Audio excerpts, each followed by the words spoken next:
We are back at OSI Tobacco today, and there's an event there with Fuente, so stick around. He told me, honestly, he didn't like any of you guys. He only liked your money.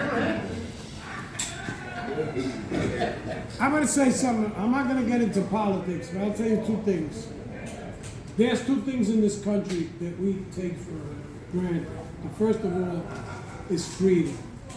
And the second thing is, and I always have a challenge, and I've done this in around 72, 73 countries. I'm going to challenge anybody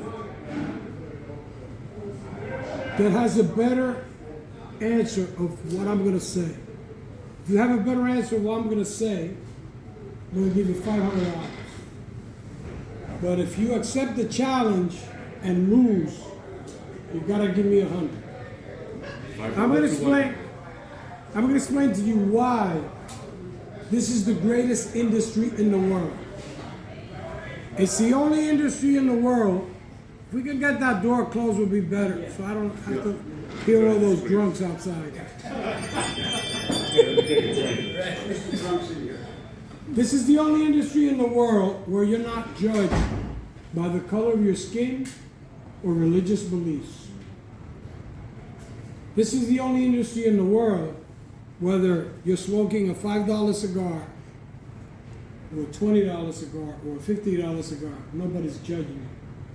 This is the only industry in the world where I've had events with a lawyer, with a doctor, with the CEO of a bank, an IT guy, they're always there, and a guy who's just flipping burgers, and we're all the same. And what makes it also unique, this is the only industry in the world, and all of you have traveled, even if you haven't traveled outside the country, but you've gone from state to state, that you walk into a cigar shop, buy a cigar, walk into a humidor, and meet a guy, not suspicious like this guy, and he's smoking a cigar, you light up a cigar, and you start a conversation and a friendship that's going to last forever. So is anybody up for a challenge to tell me there's a better, interesting, or more passionate industry than ours? So you know what we're going to do? We're going to give an applause to ourselves.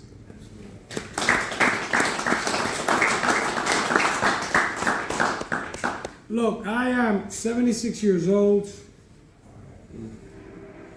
You don't have to say I look good because I hear that all day. Mm-hmm. You're not my type, so you're okay. I know. Let me tell you something. I'm about 20 years older than you, and I look better than you. And I've been smoking for 60 years. And even though I've worked with some of the greatest companies in the industry, I worked for La Aurora 30 years. I was the master blender director of sales, and I retired.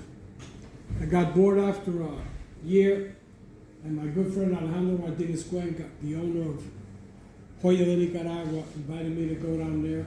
Almost 2.5 years, I was his vice president. Got tired of living there in Nicaragua, and I moved to Dominican Republic. I did consulting for a year. And then Ernesto Perez Carrillo, EBC Cigars, my good friend Ernie, made me an offer. Worked there for almost 3 years as vice president, retired. So I had called it quits. But then I've been friends with Carlito now for 35 years. And in 2020, he called me up. I was still living in Santiago, getting some things with my properties. And he said, Jose, you want to go out for dinner tonight? And I said, if you're paying, of course. Mm-hmm. And we went to Saga, a very famous restaurant in Santiago. We sat down. He says, what are you going to do? I said, look, I got a lot of offers from companies, but I would never work with a big corporation. And I'll tell you why. In a big corporation, you're a fucking number. In a family-owned business, you have a name. And I said, I might do consulting, I don't know. And as a joke, I told him, and I've told this on podcasts and shows we've been together. I said, unless you have something for me in Europe, because I was moving back to Europe to avoid paying taxes. I pay taxes, but not that much. It's an American. And he said, Pablo, you threw me a fastball at 100 miles per hour. I'll get back to you in January. So in January, I came back. I had to go to my farms, fix some things up with my kid and my lawyer. I hadn't been in the factory 2 or 3 years. Even though when I was working with other companies, I would go to the factory all the time, mooch my box of Añejos or Don Carlos. I'm a big time moocher. And he said, what are you looking for? I said, it's not about the money. I'm not rich, but if tomorrow I call it quits. I don't owe any money. I already took care of all my kids. I got all the properties. And I said, no, just make me an offer. So I went back to Europe. They sent me a contract. I look at it. I call him up and I said, Carlito, there's a problem with the contract. He says, what, do you want more money? I said, no. He says, what the fucking problem is it? I said, well, the contract says 1st of March of 2020 doesn't have an ending date. Contracts have a starting and ending date. And he says to me, how old are you? At that time I was 70. I said, I'm 70. He said, well, Juan Sosa is 82 and he's still working. Do you think he could work a couple more years? So now it's going to be 6 years. But why did I decide to work with Carlito? I'm going to tell you, we always had a great friendship until this day, even though he busts my balls 10 times a day, but it doesn't matter. Because I believe in family-owned business. It's a company that's not going to cut corners. Sometimes we go 5, 6 months, a year and a half without having a cigar. You know why? Because it's not ready to be sold. When the Fuentes started to get some traction, they did an interview to Don Carlos, and they asked him, Carlos, in the next 10, 20 years, what do you want to be? And what his words were? I don't want to be the biggest. I want to be the best.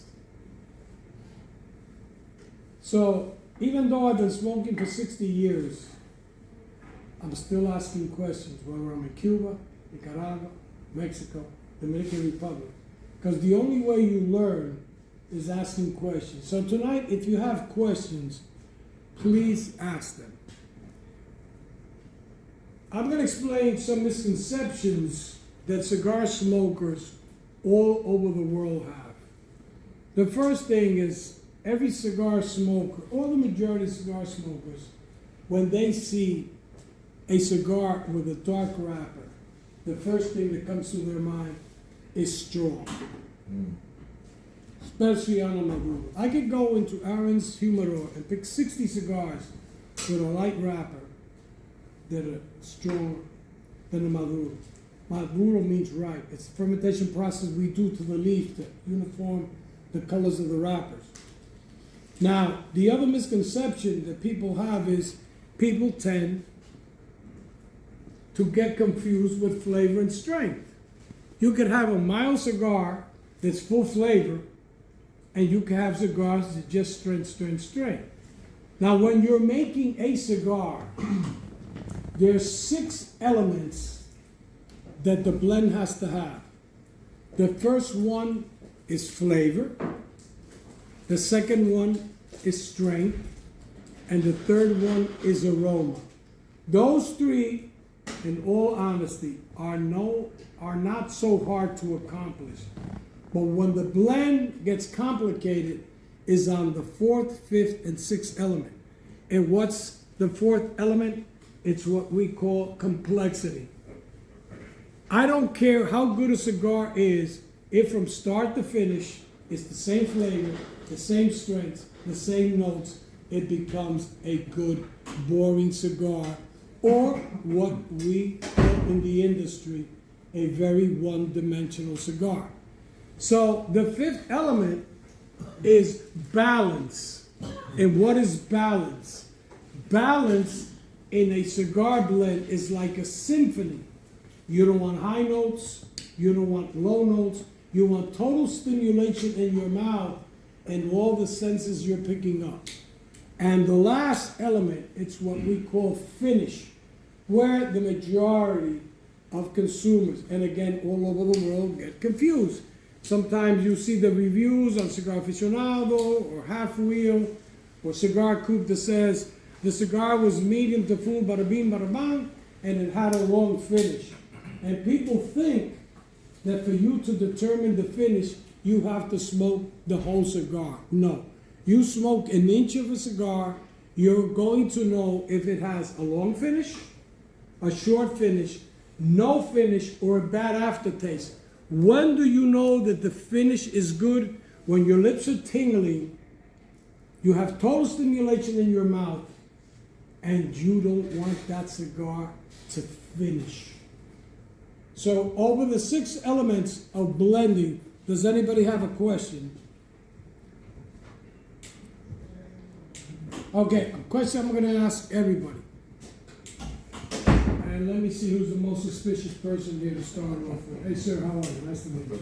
You're not suspicious. I'm just this guy. Okay, we all know that the wrapper plays a very important part of the cigar when it comes to flavor and strength. What percentage is the wrapper? 10%. 15? 10, 3. Hey, one at a time. 20? I'd say about 10. 10? Absolutely, that's 10? 5? 3. 3? 10? 15. 15? 15? 15? Not fair, I don't know. Huh? I'm not gonna. You know the answer? I mean, you got it rough. I don't think you know the answer. That's my word. Say it's higher than that. Give me a number. 17. 60? I think it's 50. 25? 40? 50? I say 50. Huh? 10? 8? 45? 35? 25? 17? 80? 70? 30? 50. 50? 25. 25? 55, 60. 55, 60?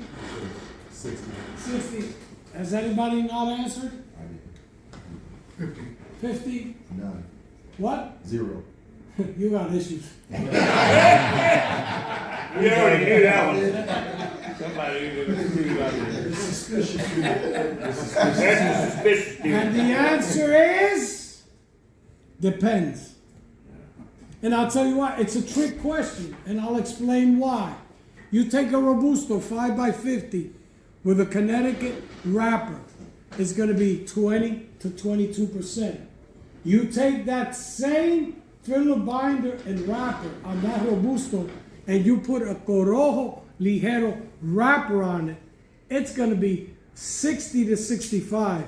You take that same blend on a Lancero, 7.5 by 38, it's going to be 75 to 80. Because it's a misconception that cigar smokers have all over the world that think the bigger the ring gauge, the more flavor and the more strength. No, it's the ratio of filler to binder to wrapper. Questions, anybody? How do you figure that the actual percentage? In a good cigar, how do you figure that? Will they tell you that? No, they're going to tell you that. The master blender that's making it, but the person is going to pick it up. Because I can tell you, everybody here has a tolerance scale that goes from 1 to 10. People see me smoking an Opus at 4 o'clock in the morning in an airport and said, how the hell you could smoke it? There's people that will eat a 22-ounce steak, 2 big Idaho potatoes, a dozen Krispy Kreme donuts, and you give them a mild cigar and they go, oh, it's too strong. No, the cigar is not strong. The tolerance scale of that person is very low. And a big mistake that consumers all over the world make is that, let's say this fine gentleman here, well, fine is kind of not clear, but let's say this gentleman over here is smoking a cigar, let's say a full-body cigar, and Aaron's smoking a full-body cigar, but you don't like the full-body cigar because you're smoking it because Aaron's smoking it. If it's not your taste,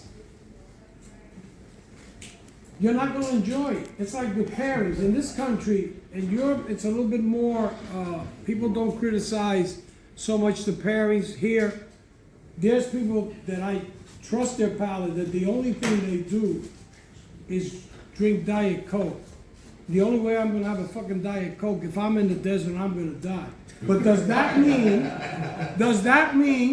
that I am right and that person is wrong? No. Taste is subjective. You pair up with what you like and what brings out the best in a cigar. The other thing is, and I'm not going to say this because I just met Aaron and I've heard a lot of good things about it. Yes, sir, you want to say something? One thing you haven't mentioned is construction. Oh, construction and old age tobacco, that's a I given. hate fighting cigars. I like my thing I know. fighting. That's a given. Listen, the other thing, I've been seeing shops for 40-something years and visiting people, and I'm not gonna say this because Aaron seems like to be a nice guy, and he pays his bill, which is important. We should give him also an applause, you know why? To have such a great place like this. Let's give him an applause. I gotta be honest, he texts me, if you say nice things about me, I'm gonna give you $20. That's how bad things are. Questions, anybody? Yes, I have a question for you, Jose. Yeah. What the hell's wrong with Diet Coke? I had 4 of them today. Jose, could you? No, there's nothing wrong with it. Could you explain to them the L2 bar roll versus an accordion roll? Okay, And what's the difference? okay, What's the difference? Because that goes to the question of construction of the cigar. okay, see, that's why I want people to bring up things so I could really talk about. Okay, entubar, you can make cigars, what's called a book, and you can make it entubado. So entubado is a type of rolling the fillers that the Cubans for many years developed. Unfortunately, they still use it, but the cigars don't draw, but that's another issue. Right. So at Fuente, I would say 75 to 80% of all our cigars are entubado. So what is entubado? So just figure out a leaf of tobacco, what you do this to it, and it looks like a straw. So you have the roller that's taking and making the filler entubado. He's putting them in his hand, and then he is putting a binder on it. And then he puts that in a mold, and depending on the ring gauge, the type of tobacco, and all that, will be in the mold for 45 minutes to an hour. After that, it's pressed. You see how they press them there, and it comes out, and then, so there's no edges, will come out, press it again, and then the cigar will go. One thing, who has been here to a cigar factory? Oh, that's good. That's awesome. Sometimes I got 50 guys in a room and nobody's gone there. At Fuente is the only factory in the world, for those of you who haven't been in a factory, everybody, let's say you see a photo of a factory with 100 guys rolling cigars. You got 25 guys making Robusto, 25 guys making Toros, 25 guys making Belicosos, 25 guys making maybe Petit Coronas. At Fuente, the guy that rolls this Magnum 52, or the 3 guys that roll it, roll that cigar 5 days a week, 49 weeks a year.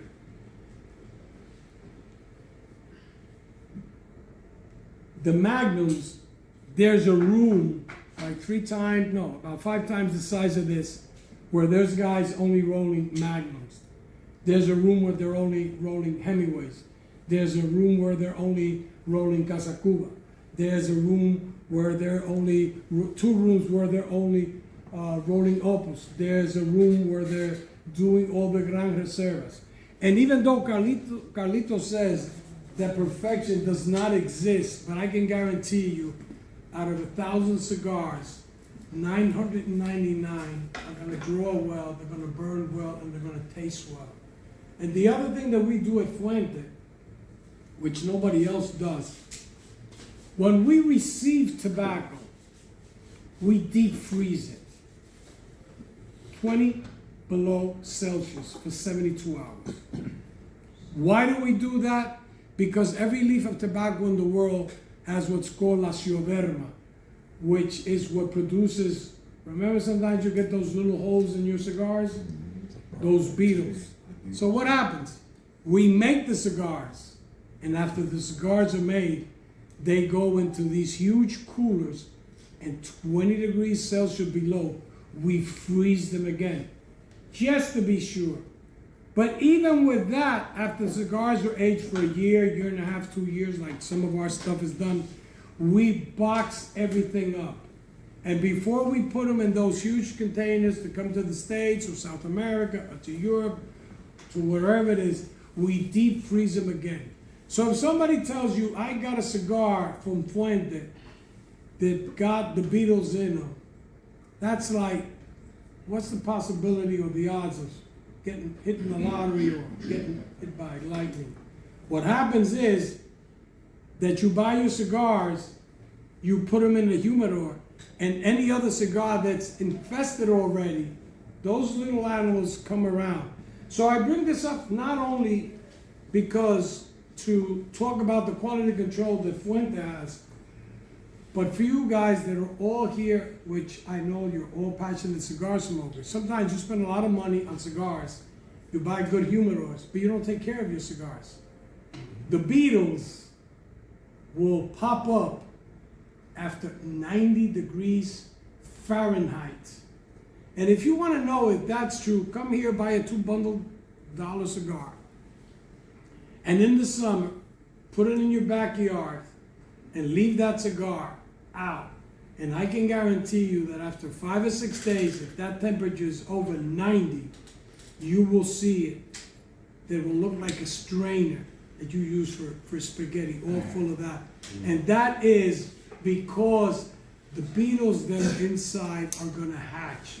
So my recommendation, buy your boveras, take care of your cigars so you don't have that. Because I've seen people that have had thousands and thousands of dollars lost in an infestation because they did not take care of their cigars. I was one time in Chicago and somebody said, I need you to do a favor. I said, yeah, no problem. You know so-and-so. I'm not gonna mention the guy, fucking multi-billionaire. I don't know why he wanted to see me. So I go over there with the owner of the shop, big fucking house, all the security in the world. He said, oh, Mr. Blanco, very nice to meet you. I heard so much about you. I would like you to, when you come into this fucking room he had, I would say about this size. He had about 10 or 12 humidors, expensive stuff. Then he had some humidors built in. And he says, I'm having a problem with my cigars. Could you check them out? And the first thing I saw in one of the hydrometers was the humidity was up to 90 something. And I touched them. I said, and he said, well, you know, they told me. And I said, oh, every time I hear, somebody told me, it goes to, blows my mind away. Some fucking asshole. And I said, sir, I'm going to tell you something. I can guarantee you, part of your cigars are going to be totally full of mold, and the color is going to be bluish and it's going to be greenish. He says, how do you know? I said, I've been doing this for a while. So as soon as we went into one of the humidors, all of them were totally green, mold, destroyed. I'm talking about there was Davidoff there, Padron's there, Fuentes there, Cuban cigars there. I mean, limited edition, Cohibas, things like that. And I wanted to cry, to be honest. And I would say out of around 11,000 cigars he had, I would say maybe 3,000 were in good condition and still had to be worked on. I mean, was he pissed off? Yes. Is it gonna hurt him? No. But I said, this is just a waste of money. He said, no, but you know, so-and-so told me, he said, I don't even know who it is. I'm bringing this up because you have to take care of your cigars. I mean, unless somebody is an incognito multi-billionaire here, I think we're all kind of working people, right? We work for a living. I mean, do you work for a living? Okay. So, just taking in consideration, guys, you have to take care of your cigars. Now, I'm gonna give you some ideas. A lot of you guys love the Opus. The Opus, the best, the temperature has to be 70 degrees. But the humidity, it what plays the biggest part of it. I like my Opus between 64 to 65. Medium body cigars, I like them 67 to 68. Mild cigars, 70, 71. But you gotta look at your cigar. If you've got a 200 count humidor, every 3 months, you gotta take your time, you gotta set them on the table, and you gotta go one by one and look at them. And every one that was on the bottom, you gotta put them on the top. And the ones that were on the top and the bottom, and then rotate kind in the middle. That is something, if you are a cigar collector, you have to take care. My ex-wife used to tell me, because I had maybe 6,000 or 7,000 cigars, that I took more care of my cigars than my 2 kids. She always rubbed that into my face. I don't know why. Questions, anybody? So you mentioned the Vitolas a little bit. What's your favorite choice on the Vitolas? 5.5 by 46 Corona Gorda. Why is that?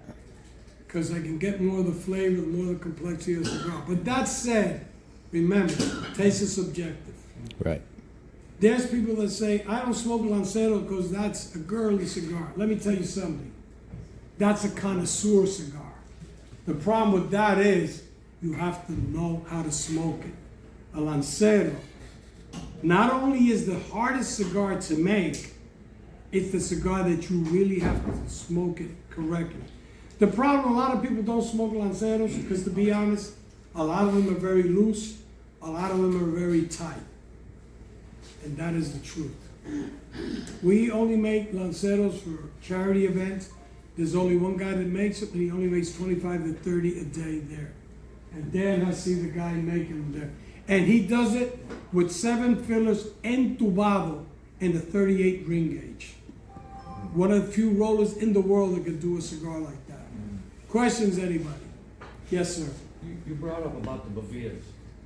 So, Mike, can you answer the question I was gonna ask in regards to rotating the cigars? So if you have this Bavita pack on the bottom layer of your unit, just talking 100 count, the necessary size Bavita pack you're supposed to have. And you have your cigars on top of that pack. On the top, you have another Bavita pack.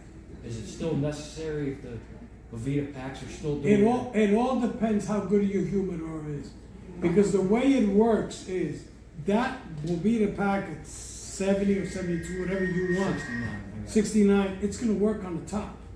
But that's why you also have to rotate your cigars once in a while. Then the other thing is that people say, oh, I can't mix Cubans with Dominicans or Mexicans or Honduras, and that's all bullshit. What you cannot do is put a Cuba or a fat bottom belly jelly, whatever that stuff is, into the humidor, because then all your cigars are going to be all fucked up, and that is the truth. Questions, anybody? Okay, a lot of people also ask me, talk a little bit about how do you grow tobacco? The process is around between 120 to 125 days. But let's go step by step. So the first thing you do is you classify your seeds. What do you want to grow? Habano, Criollo 98, Corojo 99, Habano Vuelta Arriba, Connecticut Broadleaf, whatever it is. So you classify your seeds and you put them in the baby seedlings. You've seen it. It's like these little square boxes. So they go there and the plants start to grow. Then you transplant them. And then you have to pick the leaves.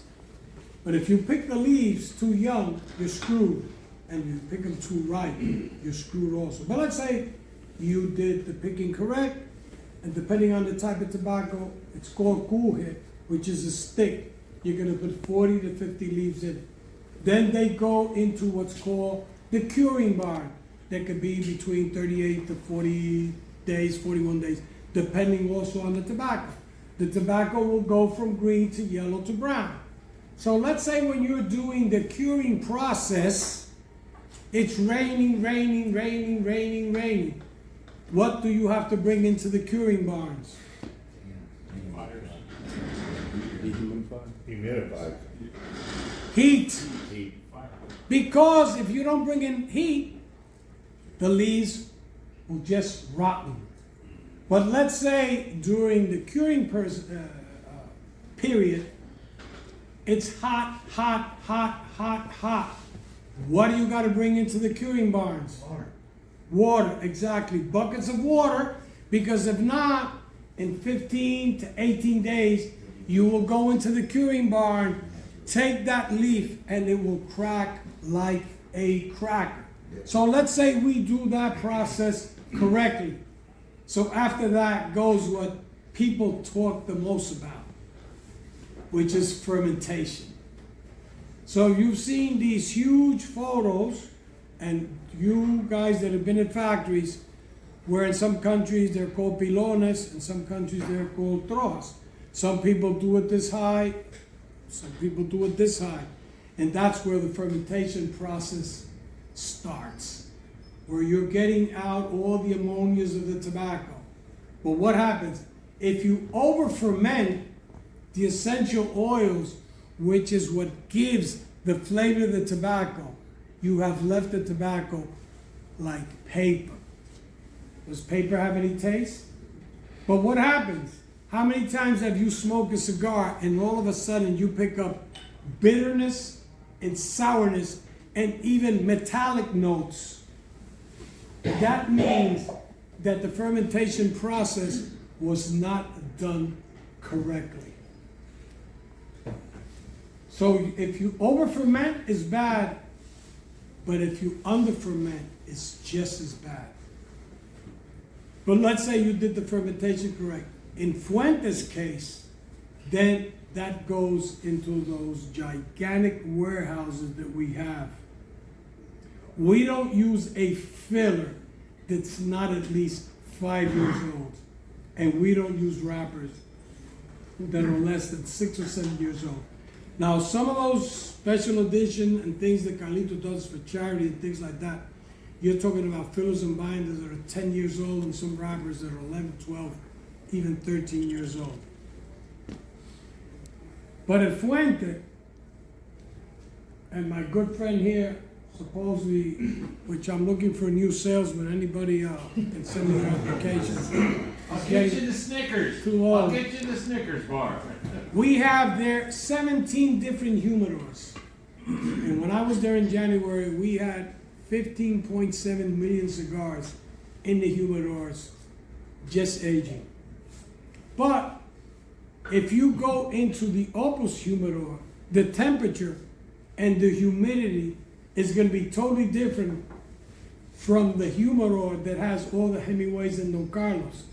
And then if you go into the humidor where all the Casa Cubas are, it's a different humidity. If you go to where we have all the Magnums, it's a different humidity. Because we have learned that even in the aging process, the humidity and the temperature plays a very important part. Questions, anybody? Yes, sir. I've heard before, the soil, go back to the beginning, does soil make a difference? Oh. You know, you're a smart man. You're a smart man. No. Thank you. What?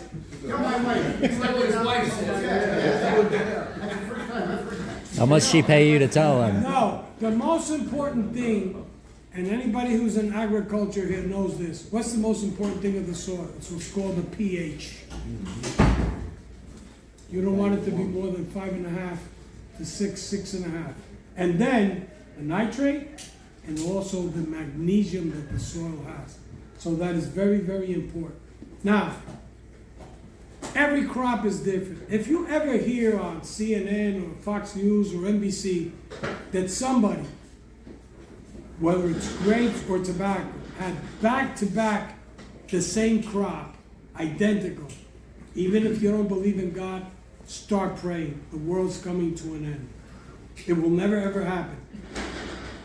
There's some years what we have what's called a wet crop. What does that mean? There was a lot of rain. So the leaves are going to be bigger.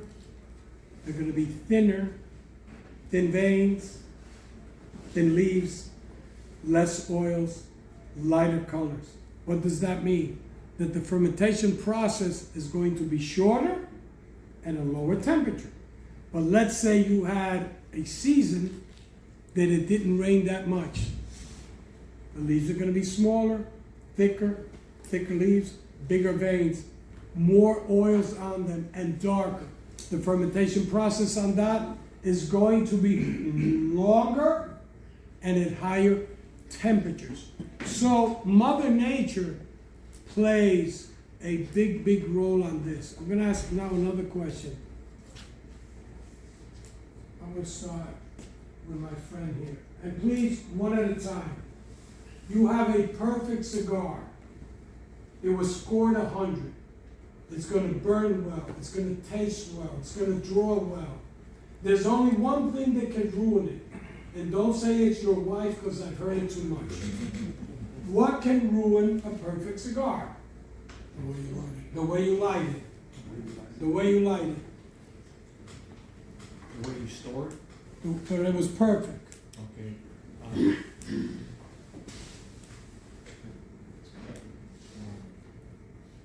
Congress doesn't take so You long. got me. Yeah, I'm not sure either. Okay. What can ruin a perfect cigar? Not smoking it fast. Not smoking it fast enough. Like, Lighting it what?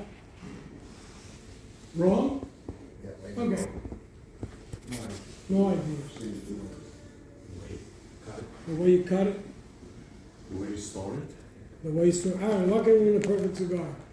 I would say storage. Storage. Yeah. I would say I would smoke it. Let it smoke it. Let it burn out. Smoke it. What can ruin a perfect cigar? You know the answer, right? The way you light it. Oh, that's a good answer. Puff too fast. Puff too fast. Puff too fast. You, sir. What can ruin a perfect cigar? The way you light it. The way you light it. Preparation. The way you light it. How you smoke it? How you smoke it. How you cut it. Cut. Smoke too fast. Not setting aside enough time to do the Not setting aside enough time. A mix of all that. I don't know how nobody got the answer. I was gonna give him $500, but you know, it is what it is. There's only one thing that can ruin a perfect cigar. You know what it is? Smoking it next to an asshole. No finger pointing, please. No finger pointing, please. Yeah, but this is a Now- bunch of good guys. Why You gotta come don't play see it cards happening with here? Now, just how many times have you guys been here or in other places having a great conversation, smoking a cigar, having a drink, and the asshole comes in? Doesn't he ruin the moment? Every time. Another question. Think about this one. I'm gonna start with you. I just met you out there. I don't want to see you again. If you had the opportunity in your life to smoke a cigar with a person dead or alive, could be a celebrity, could be a writer, could be a painter, could be your closest stripper, whatever you want, who would you have loved to smoke a cigar with? Dr. Martin Luther King. JFK. My father. Your father. Saturday night crew. Jesus. Your father. I said dead or alive. He ain't dead yet. And he ain't alive either. And he ain't alive either. I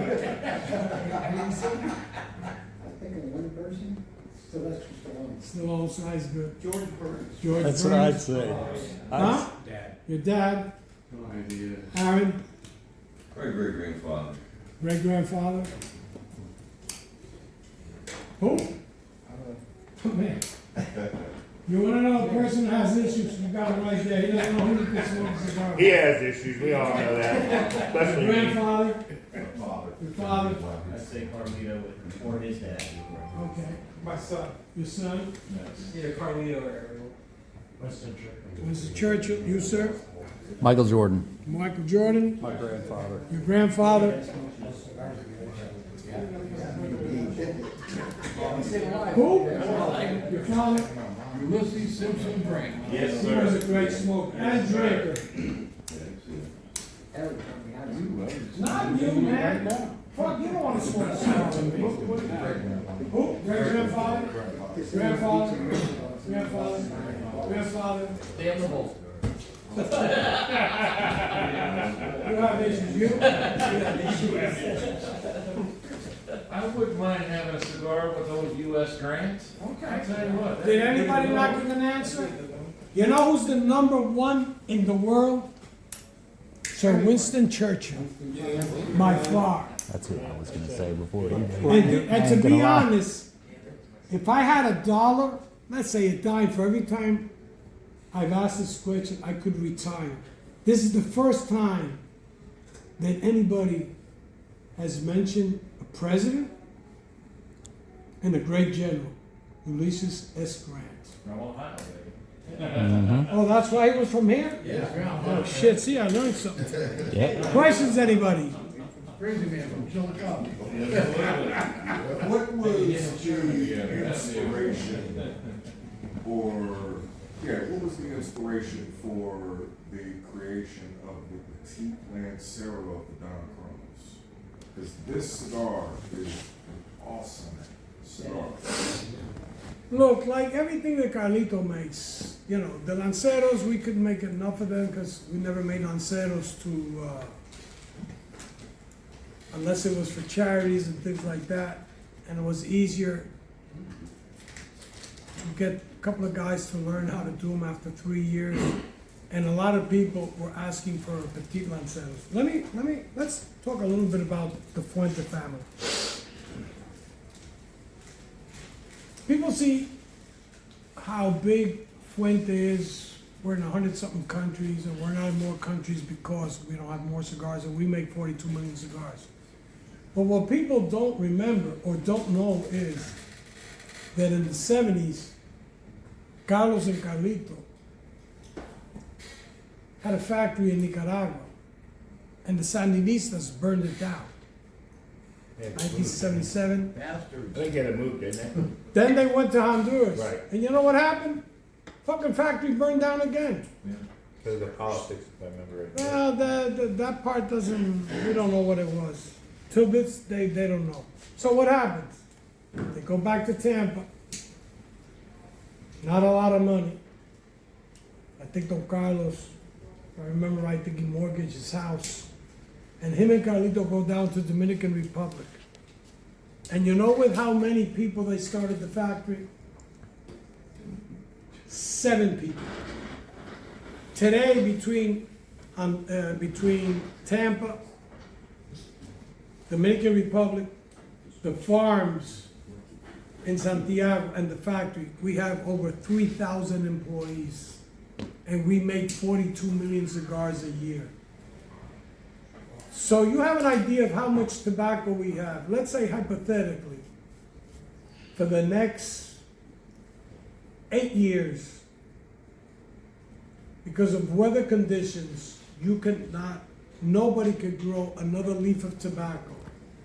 We could go 8 years, 8+ years, without buying a leaf of wrapper, filler, or binder, and continue to make consistently the same 42 million cigars that we make. That's how much tobacco that we have. Because to make great cigars, you've got to have great old aged tobacco. And where a lot of people are mistaken, it happens in corporations, small business. Oh, I'm worth $1 billion. But you know what? It's the greatest capital that a company has. Land. Even a store like this, it's the human factor. That's the biggest capital. We have rollers there that their grandfather rolled, the father rolled cigar there, and now the grandkids are rolling cigars there. But for Carlito Fuente, there's three important things in his life: his family, the factory, and the foundation. Most of you know about the Charitable Cigar Foundation. How does that start? When Carlito was challenged that wrapper could not be grown in Dominican Republic, he bought that farm from the Olivas. Now remember, there's Oliva tobacco and there's Oliva cigars. Oliva tobacco are the Cubans that are in Miami, Ecuador, and they're in Tampa, Nicaragua, Ecuador, growing tobacco. So when they bought the farm, they're starting to build everything up, and all the people from the community came with their kids, 10, 11, 13, 14 years old, and they said to Carlito and Don Carlos, if you want us to work, you gotta give work to our kids. And Carlito says, no, we don't work that way. Why are they not in school? And the community said, because the closest school is 40 kilometers away, and we don't have any transportation. So Carlito talked with Eric and Bobby Newman, our partners, and said to the community, we're gonna make a school. So they made from 1st grade to 4th grade. So when the kids, could you imagine a kid that's 14 years old or 8 years old going to a school for the first time in his life? That's unheard of. So when the first year, the second year, when they're going to the 3rd year, Carlito says to Bobby and Eric, this is a reality, and we promise this to the community. Then they did 5th, 6th, 7th, 8th grade. What happened? Kids going already to 5th or 6th, they said, we gotta do the high school. We've already had 23 graduations. We give them their uniforms, we give them their books. When they graduate, they speak fluent English, good French, and Spanish. We've already had 23 graduations. We are recognized by the United Nations. You want to hear the other unheard number? 94% of the kids that graduate from that high school go to the university. We already have people that have graduated as accountants, entrepreneurs. We even have a doctor that graduated there, and he has his own little thing inside the city, but comes every day for 2 or 3 hours to give back to the community. After the Fuentes and the Newman put that in, guess what? The community had electricity, which didn't have, has water, wouldn't have, had a fire station, wouldn't have, even has a fucking police station there. So every time you smoke a cigar, believe it or not, you're contributing to the well-being of thousands and thousands of kids that if it wouldn't be for you guys, today would still be without a life, without a future, without anything in life. So I want to thank you on behalf of Cigar Family Foundation, the Fuente, Carlito himself, for all the support that you have given us. One thing that I want to see, the challenges that we are facing right now is the FDA, smoking bans, and taxes. So when Aaron brings here a petition for you guys to write to your state senator or U.S. senator or congressman, sign it. If you can meet your congressman, why tax us? Why? Are we bothering anybody here? We're paying taxes on this. We're all adults here, but we have to fight for the rights that we have to smoke and drink. Questions, anybody? Yeah, so when it comes to the labels, what do you guys put into designing them when it comes to the colors and That's gotta be this simple. That's gotta be, we don't have a marketing company. that's what I'm asking. The marketing company is gotta be. So you design all the labels? Everything that comes out of that It package, goes down to the last detail. every idea. Questions, anybody? every single- I've got one. Yes, sir. What's your go-to cigar? I don't have a go-to cigar. It's how much my wife pisses me off and Dan. I was gonna say, with the cafecito, what do you like? Huh? With the cafecito, what cigar do you like? I like them all. I start smoking at 7:30 in the morning. And I've cut down, to be honest. I'm only smoking 3-4 cigars a day. I cut down from 7 or 8 to 3 or 4. CRA, you like the CRA, you recommend that? A big, I was gonna bring it up, thank you brought it up. The CRA is the last line of defense that we have against these Nazis that want us not to smoke. CRA is Cigar Rights of America. It's something like the NRA, something like that, but we don't have so much power because a lot of people really, they'll spend $200 on a cigar, but they won't pay $35. And I think you got a free cigar, something like that, to support the organization. Let me tell you something. You saw that ruling that a couple of years ago with the FDA, they were gonna go against us. And 7 families, and I'm gonna name them, the Newmans, the Fuente, the Levine from Ashton, Pete and Pepin from my father, the Oliva family, and who am I missing? Huh? No, he was not in that. They paid out of their own pockets, Cellini, the lawyer, and he fought in federal court, and the judge made it, rule against the FDA. That's unheard of. If not, today the cigars would have been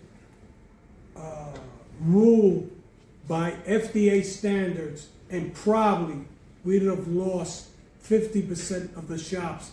Could have not gone under what the FDA wanted to apply to us. And if I can, fellas, I'll tell you what guys like Aaron are under here, okay? Not a lot of people understand how cigars are taxed. So this is how they're taxed on a state level. It's very unfair. Let's say Aaron brings in a box of cigars and wholesale it's $100, okay? He is writing a check to the state of Ohio for a percentage. It's capped at 66 cents per cigar. That's if he sells it or not. That's because cigar could sit on the shelf for 2 years, but you've got to pay the state of Ohio their tax money whether it's sold or not. In the state of New York, it's called an OTP, other tobacco product tax. In the state of New York, it's 75%. So every box of 100, they gotta cut a check to the state before it's sold, if it's sold for $75. In Minnesota, it's 120%. In Alaska, it's 140%. Utah is 80. Utah is 80. So we're very, very sensitive about the price of our products, but boy, they take a chunk out of it. And that's not even before, when the cigars get to this country, they sit in a bonded warehouse. That's all good. You know, is it S-chip? S-chip was Nancy Pelosi's idea. So every cigar that comes to this country, Why do you have to ruin my? I don't want to bring her out, but we have to cut a check to the federal government for 10 cents per cigar, no matter what cigar it is. And believe me, brother, that container don't move until that check is cashed. So there's a taxation thing all the way up the level before it even gets on the shelf. So we're very sensitive about tariffs and everything else, but, you know, the owners of cigar shops have got, they've got their challenges with this, and it's simply, I don't wanna say mafia stuff, but it is, the state of Ohio gonna get paid first, right, Aaron? They're gonna get paid first, so, but, anywho. Yeah, it's not bad here, We've got it good here, actually. here in Maryland, so if you're buying online, you have to pay the tax.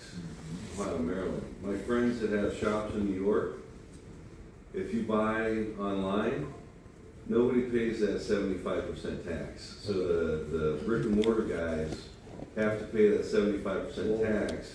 And if you live in New York and you're ordering online, you don't pay the tax. So they're competing against, yeah, it's tough. And then the other thing, Aaron, you got New York 75, you got New Jersey 30, they wanna bring it up to 40. But then you got PA, 0 tax. Then you got Connecticut 30, Massachusetts with 40, but then you got New Hampshire, no tax. Yeah. In Arizona, I think it's 6. In Texas is a penny. In Florida, no tax. I've always said it should be one flat tax across the country.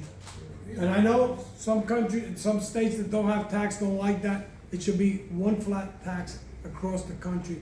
No contraband, none of that shit, where it's 10%, 50%, where we can all live and not so many states be penalized. And California's bad too. Not only and it's funny because California went down from 70 to 68, 65, I think it's 56. Even though it's going down, but what they're enforcing more is where to find to smoke. So I'm gonna kind of wrap it up, and I'm gonna start again with you because you look the most suspicious of the group. I want you to tell me 3 things that you learned tonight.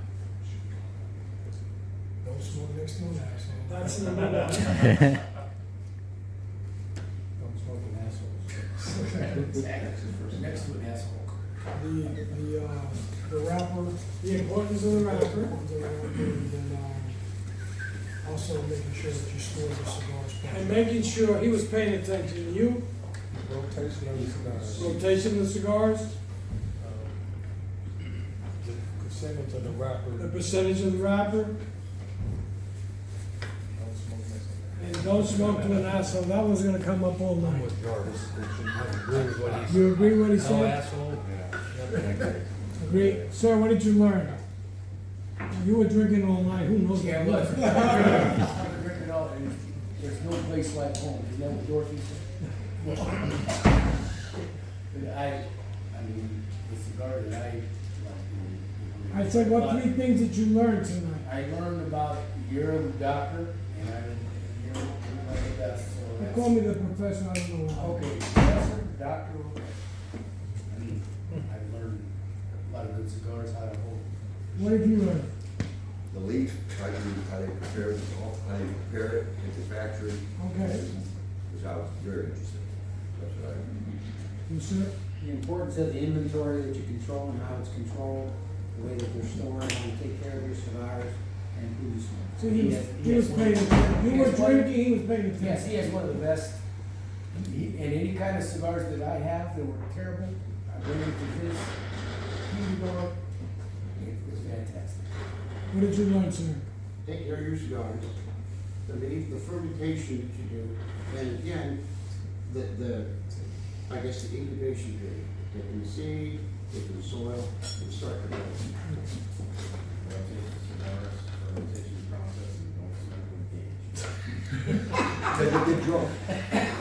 What did you learn? Same thing. Aaron, what did you learn? For me, the biggest thing was how much rain you do or don't have during the season, the impact on fermentation. You sir? One was, how you freeze the tobacco with cigars. Okay. Fermentation, and then also the taxation, and basically like doing cigar. Join the CRA and understand the wrapper to filter. You? fermentation and like the weather affecting the process. The wrapper, the cigar tax, and that Daniel. What did you learn? The fermentation process, the freezing of the tobacco, and sometimes it's better to smoke alone. Oh. What did you learn? Smoke with people you enjoy being around.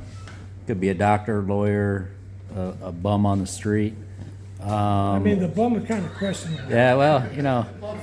Somebody told me you had issues. Definitely you have issues. And probably just that every time we smoke a cigar, we're helping kids get to school and stuff like that. What Charitable did you learn, events. sir? I learned you know what the fuck you're talking about. What did you learn? Not aware of that. How the weather influences the product, also maintenance on your stock that you have. You need to rotate that.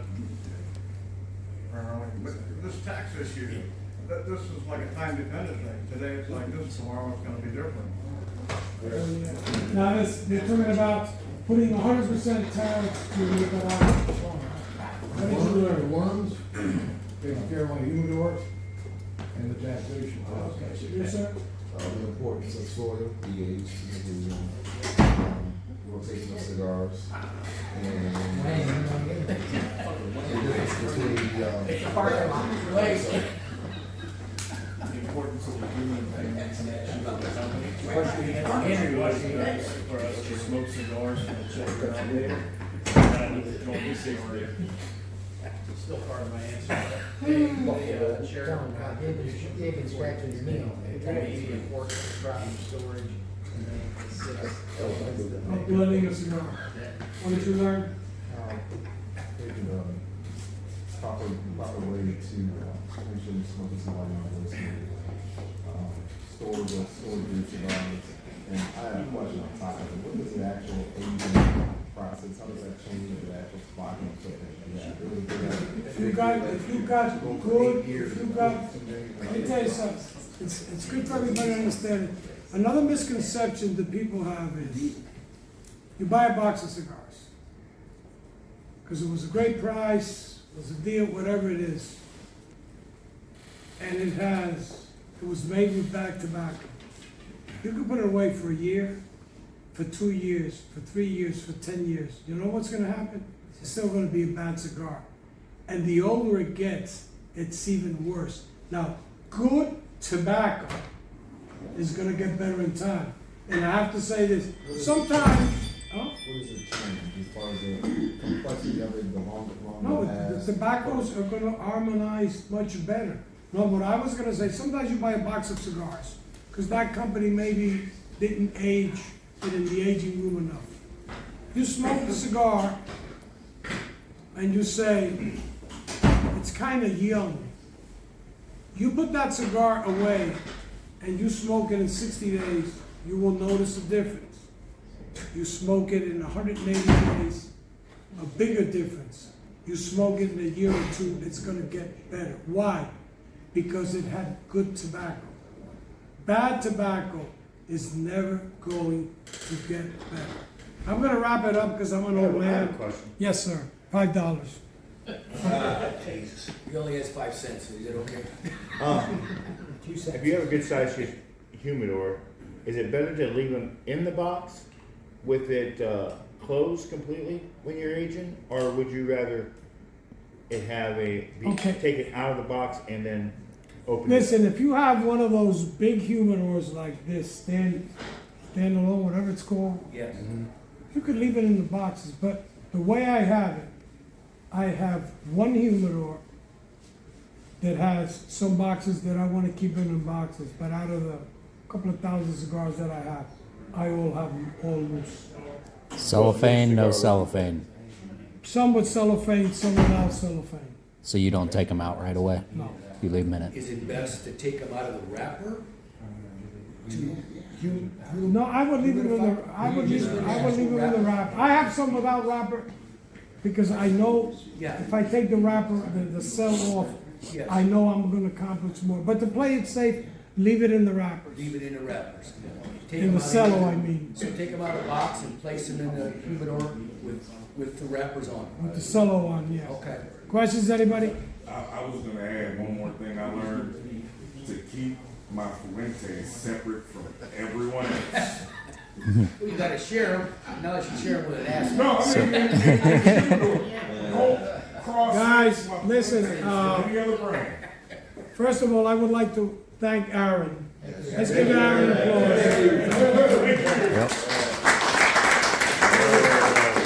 Aaron, did I earn my $50? Fantastic. Yes. I'm gonna go get you your sticker. Aaron and his staff, Yes. Aaron and the staff, you've been a great group. You have all well behaved, because I've been in places where, to be honest, I had to, at a moment, say, well, guys, two things are gonna happen, or I'm just gonna leave, or you guys are gonna shut the fuck up. And they weren't even drinking, just, you know, like Rodney Dangerfield says, tough crowd. But you guys have all well behaved. I've always been coming here for more than 30 years. And it's always a pleasure to be with a fine group of passionate cigar lovers. Keep in mind what I told you, you guys are part of the greatest industry in the world. Love it, defend it, have passion for it, support your local brick and mortar shop. Be nice to each other, don't ball bust so much, it's not really that good. That's my department, really. That's the way. So, I have a quick question. You asked us all who we would smoke a cigar with. Yeah, Who would it be for you? my father. Your father? Just so you know, okay, just a little inside baseball, but this shop here is getting a very good reputation with a lot of manufacturers in the home office. Aaron's done well. Jose came for 4 shops, and you're one of them. Well, Eric Newman, you guys are the only shop that has had Eric Newman in it in this area in 25 years. Bobby was terrible, he just so torn it because this is a great shop, great selection. We appreciate you guys, we really do, when we say that, and, you know, just thanks for what you do, it's great.